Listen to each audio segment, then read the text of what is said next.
મને તો અત્યારથી જ કોનુડાના ઢોલ સંભળાવા લાગ્યા છે અને આ વખતે મને કોનુડો રમવા જવાની બહુ જ ઈચ્છા છે. લાઈને આમને વાત તો કરવા દે, મને મારા પિયર મૂકી જાય.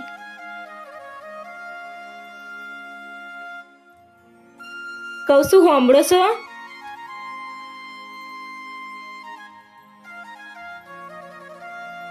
હા બોલ, શું થયું? કહું છું આઠમ નજીક આવે છે તો મારે કોનુડો રમવાની ઘણી ઈચ્છા છે, તો મને મારા પિયર મૂકી જાવ ને.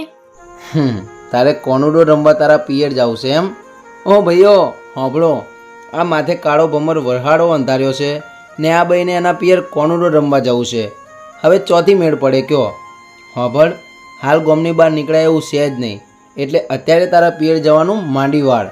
જો તમારે નાચ પાડવી હતી તો સીધે સીધી ના પાડી દેવાય ને, એમાં આખા ગામનાને સંભળાવવાની શી જરૂર હતી?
ઘર બાંધ્યું તોય તમે ના